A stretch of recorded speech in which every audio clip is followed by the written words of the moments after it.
siya na huwag kalkalin ang Parmali at ibalato sa kanya si Michael Yang. Yan ang unang pakiusap ng tatay mo.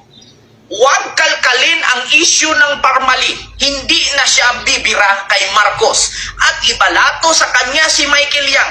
Hindi na niya guguluhin ang administrasyong Marcos.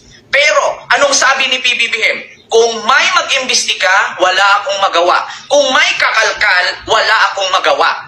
Anong ginawa ni Digong? Umunta ng Davao. Nagawa ng maisog rally. Anong sabi niya?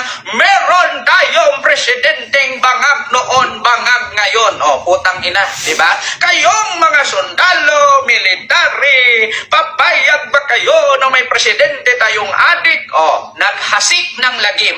Nanawagan ng kudita para matanggal si Marcos para hindi makalkal ang Parmali at ang kaso ni Michael Yang. Pero, bumaliktad ang mundo.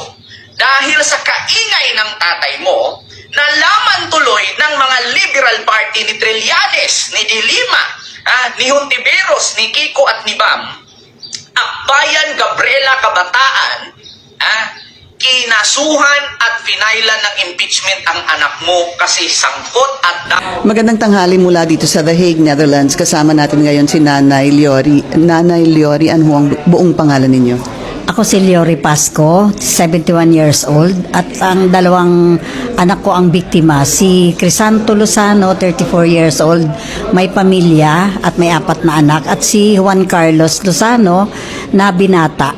Sila ay pinaslang noong May 12, 2017 sa drug war ni Duterte. At gaano ko ba katagal ninyong hinintay itong araw na matutuloy na po ito? Ano yung pakiramdam na matutuloy na po yung confirmation of charges kay dating Pangulong Rodrigo Duterte? Nako ma'am, napakatagal kaming naghintay, almost 9 years na ngayong May. At totally ngayon ay matutuloy na ang confirmation of hearing. Hindi namin, ako personally, hindi ko maramdaman hindi ko maintindihan kung anong maramdaman ko dahil sobrang nagulat kami dahil nung nakaraang taon, di ba, na-postpone, tapos bigla-bigla ito nga, matutuloy na. Tapos marami pa ring balakid, maraming sinasabi si Kaufman na marami siyang inapila. Naku, sabi namin, hindi siguro matutuloy din. At last, na sabi nung Rise Up for Life and for Rights, tuloy na nanay, kaya mag-apply na tayo ng visa. So yun, nag-apply na kami ng visa, pero hindi pa rin sigurado kung makakapasa kami. Then after a week, nakapasa naman kami. So yun, prepare ng madalian. Sobrang hirap, pero andito na kami ngayon. Ito na. Galing po kayo ng Pilipinas at talagang sinadya nyo po. Gaano ka-importante na nandito po kayo sa The Hague para sa confirmation of charges here? Sobra pong importante kasi at saka napakaswerte po namin dahil sa karamihan po ng mga volunteer ay hindi binigyan ng ganitong pagkakataon na talagang kumbaga makita si Duterte, pero unfortunately lately nag-announce siya na talagang hindi siya attend dahil hindi nga niya kinikilala yung jurisdiction, kung ano-anong dahilan. So mayroon kaming konting frustrations kasi para sa aming mga biktima, isa itong pagtakas sa responsibilidad niya. Bakit ayaw niyang humarap? Kung wala naman talaga siyang kasalanan, edi wala.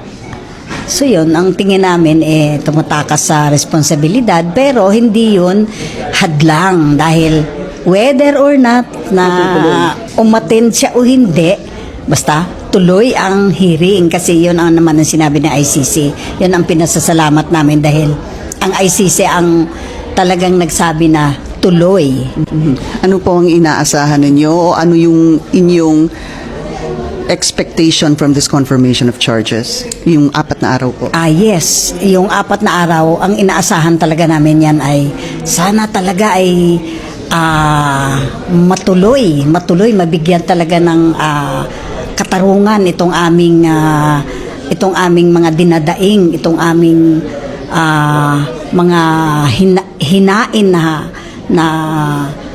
na habla para sa kanya doon sa kanyang crime against humanity.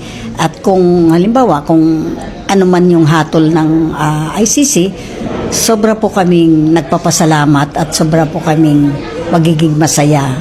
Pero alam naman naming matagal, masalimuot, mahirap, pero willing po kami maghintay. Nay, mahirap po ba makarating dito? Paanong tulong ang inyong natanggap para po makarating dito? Naku ma'am, sobrang hirap po. Wala naman po kaming sariling pera, kundi sa pamamagitan po ng Rise Up for Life, mga taong simbahan, yung mga iba't ibang organisasyon na may malasakit sa amin, sila po yung nagtulong-tulong, nag-ambag-ambag para po kami makarating dito. Kaya wala po kaming, kumbaga, wala kaming pocket money, wala po kaming para ang sinasabi ng iba na enjoy kayo dyan, mag-ano kayo, pasyal. Hindi po ganon, hindi po pamamasyal yung ano namin. Meron po kaming kumbaga, mayroon pa po kaming gustong ma-achieve, kundi ang hostisya ng lahat ng mga biktimang pinaslang ni Duterte at ng kanyang mga kasapakat.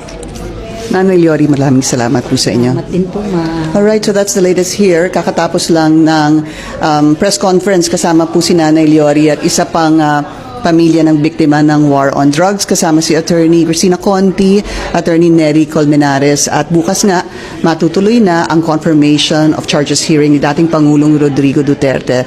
Live mula sa The Hague, Netherlands, ako po si Pinky Webb para sa Billionario News Channel.